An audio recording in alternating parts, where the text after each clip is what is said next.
What the fuck is up, Waco? It's good to be back. I went on a. I don't know why everybody's so scared to come to the front, but it looks like Austin as well. Um, Speaking about experience in Austin, a few comics and I went out there to go kind of test the waters and see what was up. I thought we were gonna go and get introduced to like more people and have a lot of fun. I mean, we did some jokes and for sure we bombed. Like that's natural. But what was not natural was when we went to Shakespeare. Shout out Shakespeare. It was a good venue, but the standard is set high. Like not here. The standard here is maybe like a laugh or two. Um, if you bomb over there, you literally have to suck a dick. I am not kidding. You literally have to suck a dick. And when we heard that news, I looked at my buddy and I said, dude, I want to go home right now. I am going to bomb. But we stayed. We didn't end up going because there was like 40 people there. Um, but like they had a silicone dick and balls on a stool, right? Like they were so clear you can see the veins on both sides. It was that clear. There was a lot of hands on it. There was a lot of people touching it. Um, yeah, super gross. And at one point, this person bombed, right? And like I think he was just trying. It was his first joke. Completely bombed. And all you hear coming from the side of the table is suck that dick, suck that dick, suck that dick. I mean, he didn't want to, but he did. And I thought that was so fucking disgusting because there were so many hands on that thing. And like, it's one thing to put lips on it, but he was like, I was like, oh my God, that's disgusting. And that's awesome for you. That's just open mics. And I'm not exaggerating at all. I'm not. There was a few more things I did while we were out there. You know, a lot of people, a lot of your peers and parents will tell you, hey, further your education, go to a universe, maybe grab a little career on the side. In 10 years down the line, you'll see your future, what it kind of looks like and what you aspire to be. So I figured I'd kind of do the same thing and go to Austin. It turns out in 10 years, if I keep doing this, I'll be really funny, but also really homeless. So it's not, it's kind of like a give and take situation. I'm kind of scared. And is there any Catholics here? Peace be with you. Oh, okay. Well, this will still work. Um, it's insane to me, man. Because like, if we do the 40 days and 40 nights, what Jesus did when he went to the wilderness and survived and thrived, right? He came back. He was still, fully intact, but he looked like he lost a lot of weight. If I did that today and I come back after 40 days and 40 nights of not eating, people would be like, "Oh my God, Ozempic does work. Oh my goodness." It's not Ozempic, man. I've been hitting the gym a lot. I've been working out. I've been getting little guns. I've been losing a lot of weight. And I don't know if anybody still has any New Year's resolutions. Is anybody still doing that? No? Damn, we all suck. I think I'm the only one still holding mine. I'm doing 75 days hard, 75 days sober, which that sucks. Can't drink, can't have fun, can't get into arguments with my girl for no reason. So that's a whole other thing too. And then also like doing this whole transition with her, the 75 days hard, going through a bunch of stuff.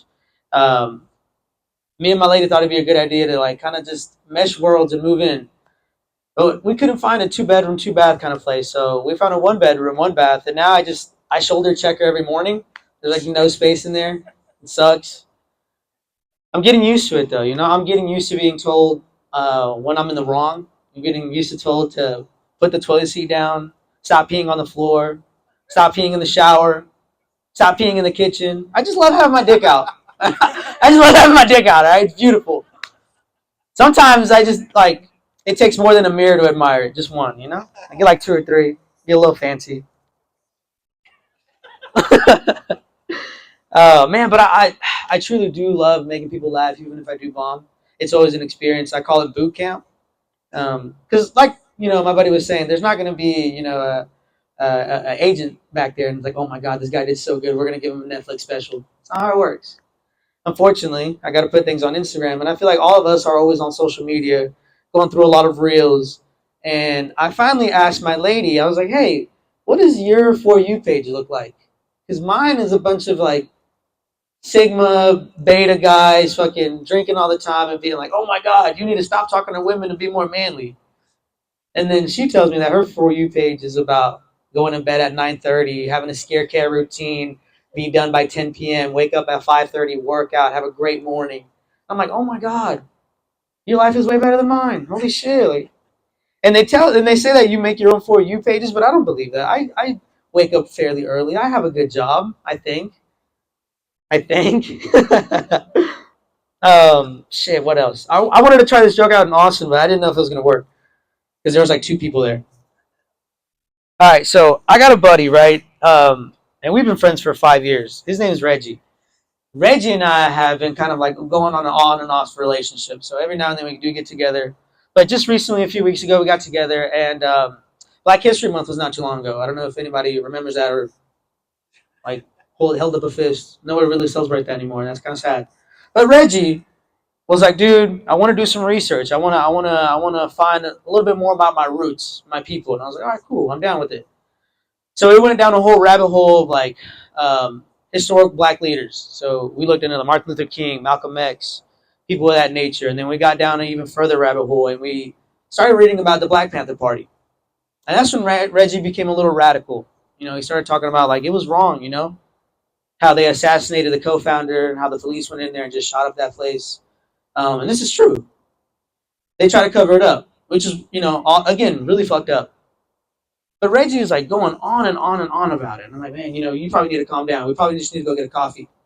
So we go to Starbucks, right? And we're talking about it. And he's still going on about the Black Panther Party and how they assassinated this young man who was trying to impose new laws and new ways for kids, specifically to have free lunches in the morning. And that's something that we still use today. Anyways, he was going on, and I was like, dude, this is like not the right place, not the right time for this, right? We get up there to the cash register, we order our coffees, and it's $7.88. And Reggie fucking hits one of these right at the register. And like Michelle, Sarah, Kara, Kristen, all these white girls are like, oh my god, what's going on over there? And he starts saying, my people have paid the price. My people no longer need to pay. And I thought that was beautiful, but at the same time, I pulled out my Apple Pay and I was like, this motherfucker. I mean, like time and place, right? Grabbed the coffees and I was like, guys, we gotta go. This guy is, no.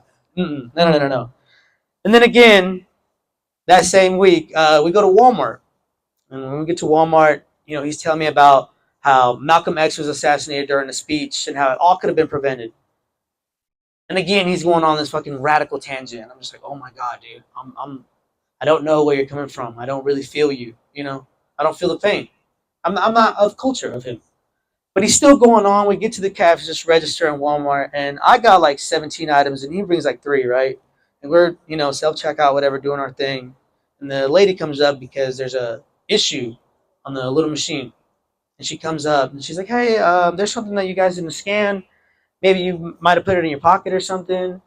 And I thought that was kind of racist, right? But like, again, my dick is beautiful. There's like a bulge over there, so I was like, whoa, she might be talking about that.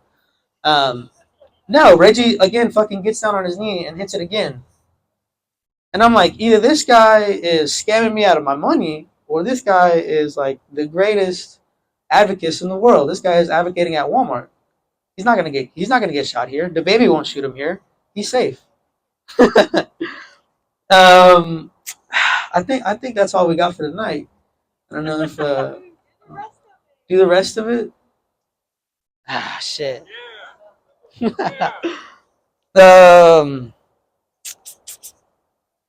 I don't know if I have it in me. We can try it.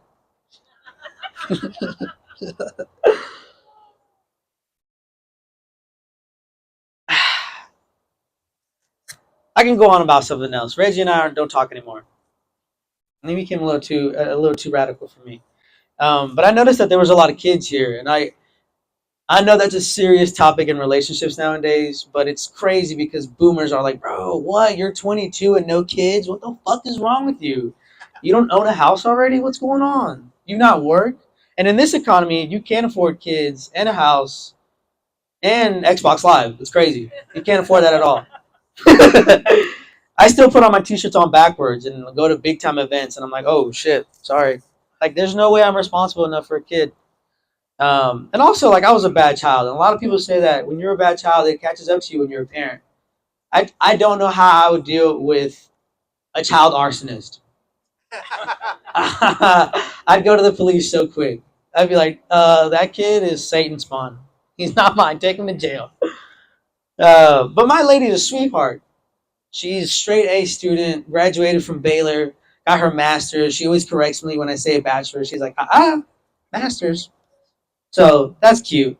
Um, but she lived like this perfect childhood, a virgin until like 25, never had her first kiss until like almost like 30. And so I'm like, oh my God, like I'm going to ruin your kid. Your kid is going to be so bad because of me. But at the same time, like things will even out, I feel like, because I don't know if this is the right crowd, but things will even out because he, even if even if things go wrong, like we're gonna have beautiful children because of our DNA. Like we're I'm light skinned, she's light skinned. We're gonna have them light skinned babies coming out licking lips, doing that whole little what's up, Zacta? What's up, Zacta? ¿Cómo estás? Yeah, and I'm like, oh man, it's crazy. Speaking about babies, I find it crazy because I love living in America. As you may tell from my skin color, I'm kind of illegal. Um, I find it so crazy because people are like, go back home. You don't belong here. And that's usually how they sound. Sometimes they might have an accent, but I don't never hear anybody from New York saying that. You know? Not a little weird, right? Like I can't imagine somebody from Ohio saying that. For real. But anyways, I was born, then doctor looked at me and he was like, this is a really cute baby. Let's keep him here. He's legal now. Come on, let's go. Like if that's how that works, that would be the perfect American system. If the doctor can kind of just like decide, nah. Like that would be the perfect system. There's no legality to it. They'll just fucking dump them, dumpster baby. Um, which again, I don't know if it's the right crowd or not. But Austin really fucked me up. Austin really showed me some things. That OnlyFans girl, I think she needed a lot more money for another set of lip injections. Her fucking lips cover the mic. Huge. Big old DSLs.